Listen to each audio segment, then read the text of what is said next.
Bismillahirrahmanirrahim. Assalamualaikum warahmatullahi wabarakatuh. Selamat pagi anak-anak ibu hari ini. Gimana kabarnya hari ini? Ya, semoga kalian baik-baik saja dan sehat tanpa kekurangan suatu apapun. Baik anak-anak ibu sekalian, untuk pertemuan kali ini kita akan mempelajari materi tentang kegiatan ekonomi. Sudah siap belajar hari ini? Ibu mulai ya. Setiap hari manusia bekerja untuk memenuhi kebutuhan hidupnya sehari-hari. Ada yang bekerja sebagai petani, nelayan, sebagai dokter, guru, dan lain-lain. Nah, kegiatan manusia dalam memenuhi kebutuhan hidup tersebut kita kenal dengan nama kegiatan ekonomi. Baik, anak-anak ibu sekalian, tadi kita sudah membahas apa itu kegiatan ekonomi. Sekarang kita akan membahas lagi satu persatu kegiatan ekonomi tadi.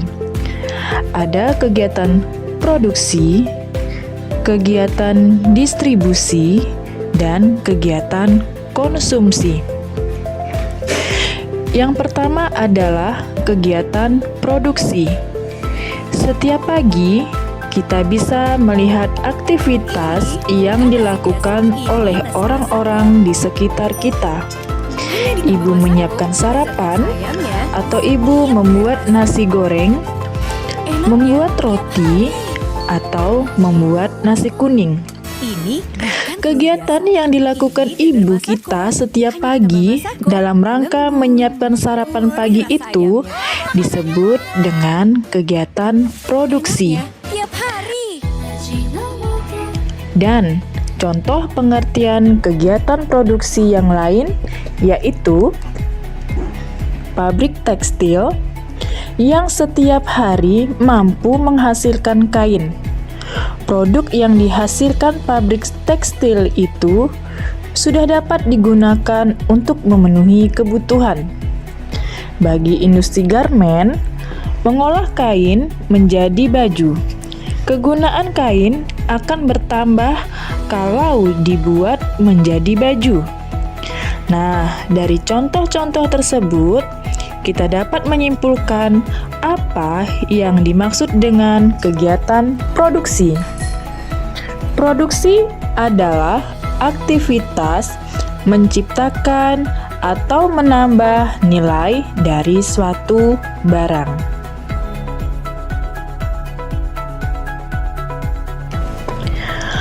Orang atau badan yang melakukan kegiatan produksi dikenal dengan sebutan produsen.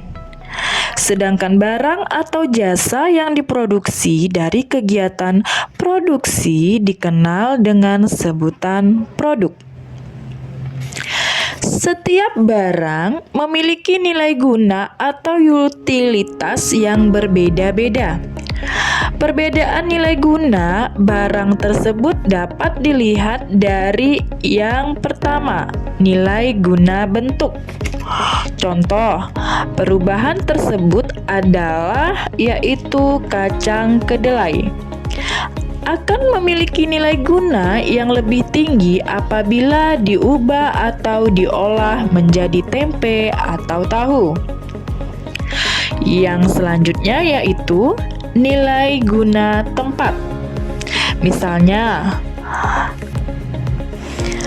pasir akan bertambah nilainya kalau dibawa ke toko bangunan. Yang ketiga, nilai guna waktu. Misal, jaket yang kita gunakan saat musim dingin atau payung yang kita gunakan pada saat hujan atau panas. Yang keempat adalah nilai guna kepemilikan. Misalnya, sepatu di toko akan memiliki nilai guna kalau sepatu tersebut dibeli seseorang. Jelas bahwa kegiatan produksi mempunyai tujuan dan pengaruh perilaku produsen yang meliputi pertama, menghasilkan barang dan jasa. Yang kedua, meningkatkan nilai guna barang dan jasa. Ketiga, meningkatkan kemakmuran masyarakat. Keempat, meningkatkan keuntungan. Dan yang kelima, memperluas lapangan pekerjaan. Pelaku kegiatan distribusi dikenal dengan distributor. Dalam kegiatan ekonomi, distribusi adalah suatu kegiatan ekonomi yang menunjukkan penyaluran barang yang dibuat dari produsen ke konsumen. Barang yang sudah dihasilkan oleh produsen supaya sampai ke tangan konsumen memerlukan adanya lembaga yang biasa disebut distributor. Distribusi merupakan kegiatan yang fungsinya sangat bermanfaat bagi sektor ekonomi. Dalam kenyataan, tidak selamanya barang yang dihasilkan produsen untuk sampai ke tangan konsumen harus melewati distributor. Akan tetapi, dalam perekonomian modern, suatu kegiatan distribusi memegang peranan yang penting. Lebih-lebih dengan kemajuan teknologi dan transportasi yang mengakibatkan hubungan antara bangsa menjadi lebih dekat. Distribusi memiliki beberapa tujuan, di antaranya adalah 1. Menyampaikan barang atau jasa. Yang kedua, mempercepat saluran barang dari produsen ke konsumen.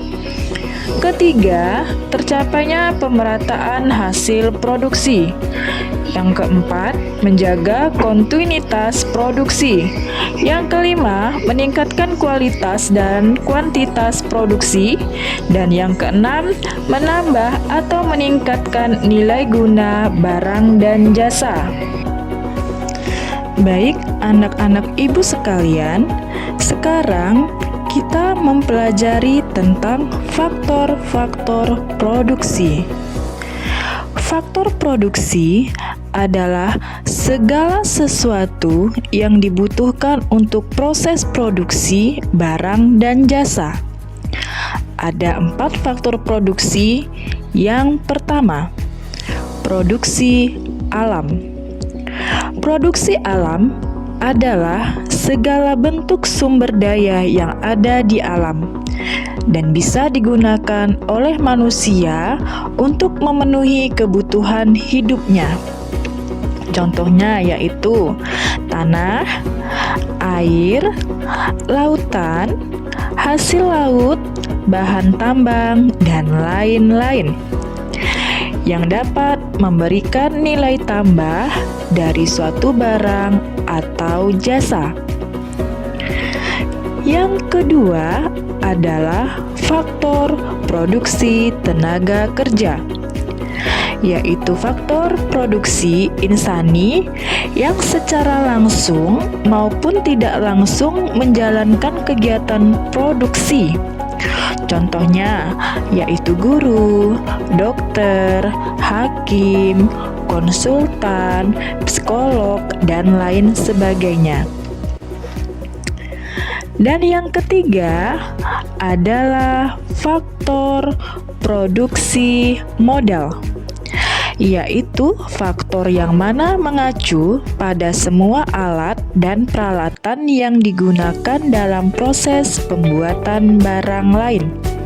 Contohnya, bangunan, peralatan kantor, mesin, dan program perangkat lunak. Dan yang terakhir adalah faktor produksi keahlian, yaitu keterampilan seseorang dalam memanfaatkan menggunakan faktor produksi dalam rangkai menghasilkan barang atau jasa dan juga menanggung risiko dalam setiap usaha.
Distribusi barang dari produsen ke konsumen dilakukan dengan 3 cara, yaitu dilakukan dengan cara yang pertama, yaitu distribusi langsung. Distribusi yang dilakukan secara langsung kepada masyarakat atau konsumen oleh produsen tidak melalui perantara. Contohnya, nelayan yang menjual hasil tangkapannya langsung kepada konsumen. Yang kedua, distribusi tidak langsung, yaitu penyaluran hasil produksi kepada konsumen melalui perantara tidak produsen langsung. Contohnya, bisa lewat pedagang yang membeli dan menjual kembali hasil produksi tanpa merubah bentuk dan tanggung jawab sendiri dengan tujuan mendapatkan keuntungan. Dan ketiga, semi langsung, yaitu sistem distribusi dari produsen ke konsumen melalui pedagang perantara yang merupakan bagian dari produsen. Contohnya, produsen motor mendistribusikan motor ke beberapa dealer motor. Fungsi pokok distribusi yaitu yang pertama, pengangkutan, yang kedua, penjualan, yang ketiga, pembelian, dan yang keempat adalah penyimpanan. Sedangkan fungsi tambahan distribusi meliputi yaitu yang pertama, menyeleksi, kedua, mengepak, ketiga, mengemas, dan yang keempat, memberi informasi. Sekarang kita lanjutkan kegiatan konsumsi. Dalam kehidupan sehari-hari, konsumsi sering diartikan sebagai kegiatan memakai, menggunakan, atau memanfaatkan barang atau jasa.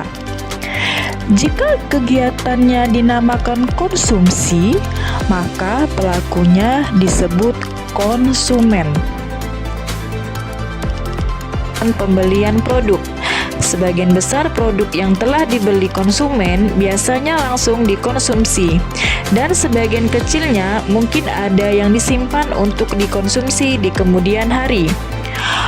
Konsumen harus mengeluarkan pengorbanan tertentu untuk melakukan kegiatan konsumsi. Pengorbanan tersebut lebih dikenal dengan pengeluaran konsumsi. Kebutuhan setiap orang tentunya ada persamaan dan perbedaan. Misal, seorang siswa kebutuhannya akan sama dalam hal buku pelajaran, seragam sekolah, sepatu, alat tulis, dan sebagainya. Akan tetapi, mereka juga ada perbedaan dalam kebutuhan. Misalnya, seorang siswa perlu sebuah sepeda yang akan digunakan setiap hari pergi ke sekolah, atau bisa juga untuk berolahraga. Berbeda dengan siswa lainnya, perlu kendaraan umum pergi ke sekolah, dan perlu sepatu olahraga untuk latihan olahraga. Makan nasi adalah merupakan kegiatan konsumsi karena merupakan menghabiskan nilai guna nasi tersebut.